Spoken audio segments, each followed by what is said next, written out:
You see, this right here lets me know that Andy Ruiz is fully aware, him and his team, that he didn't beat the real Anthony Joshua.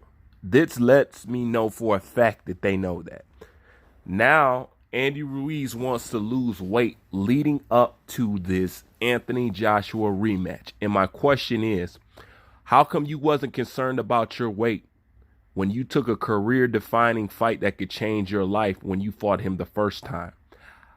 How come a fight that big and that is important as you getting a shot at the heavyweight champ, unified heavyweight champ?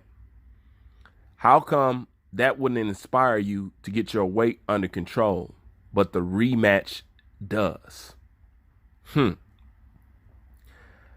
That lets me know that you are concerned about your performance. That lets me know that you are aware that you didn't beat the real Anthony Joshua. Because if you did beat the real Anthony Joshua, there's no reason for you to be bringing up your weight when, number one, you're in the heavyweight division. You know, it's not like you got to make weight. And for number two, you always been a big guy. You know what I'm saying? You made no apologies about your physical appearance or anything, you know. But now in the rematch, you want to lose weight. This just couples with the fact that you don't want to go to the UK to fight. And the reason why all this is suspicious and strange to me is not like he had a hard fight against Anthony Joshua.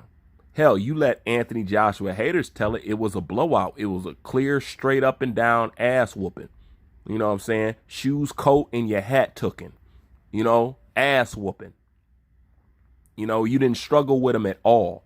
You were faster than him. You were everything than him. Basically, you dominated. So with a performance like that, why would you be concerned about your weight? Your stamina was way better than his. Your speed was way better than his. Why are you concerned about weight? And the fact that you had such a dominating performance, why are you concerned with location? Why all these concerns now? It lets you know his team, Al Heyman, WBC and all of them, they all know that he didn't beat the real Anthony Joshua.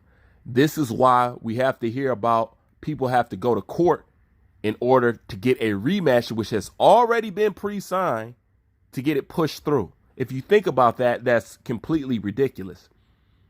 You've already signed for the rematch, so what's the holdup? So you don't want to go to UK and you want to come in lighter. You're aware that you ain't beat the real Anthony Joshua, and we already know what's up. This is why I say it wasn't cool for Anthony Joshua to come out here and lie and talk about, yo, I didn't have a panic attack. Yo, this didn't happen. Yo, that didn't happen. Yo, all of that shit happened, Joshua. All of it happened. You can't hide the scars on your face. You couldn't hide your demeanor when you came out there in that ring walk.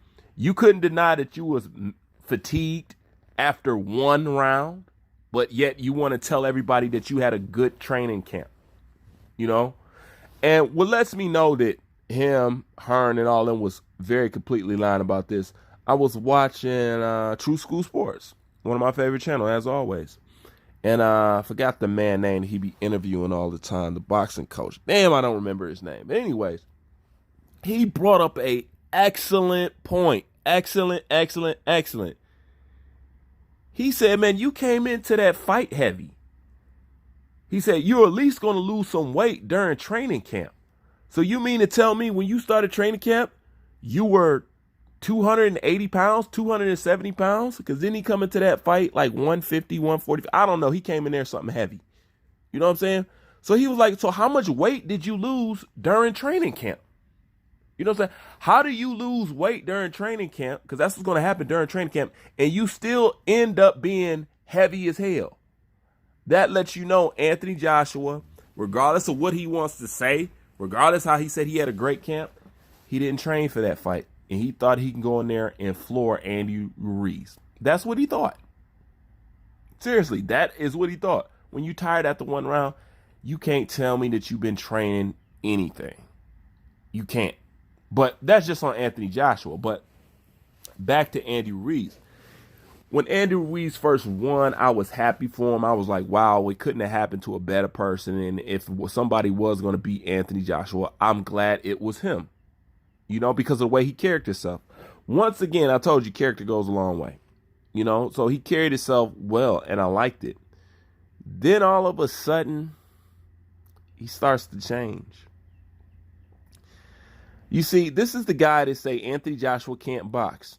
Anthony Joshua is robotic. He's slow. And the same thing is going to happen. For a person that's robotic, for a person that is slow, for a person who can't box, this is the same person that you're faster than, that you have a better ring IQ than, and you have quicker feet than. Why do you need to be concerned about your weight? Think about that for a second. With all those things he said about Anthony Joshua, why are you concerned about your weight? The only reason why you be concerned about your weight is so you can move faster, be more agile, and last longer. That's it. But with a dominating performance like you did over Anthony Joshua, why are you even concerned about those things? You didn't even struggle in the fight. But notice, doesn't want to go to the UK. You know what I'm saying? And he wants to slim down. The writing's on the wall. It doesn't take much to see it. Andy Ruiz, unfortunately, a lot of people are not going to want to hear this. Andy Ruiz is a Mexican heavyweight champion by default. By default. Because I would take it that if Andy Ruiz was so sweet with them hands, he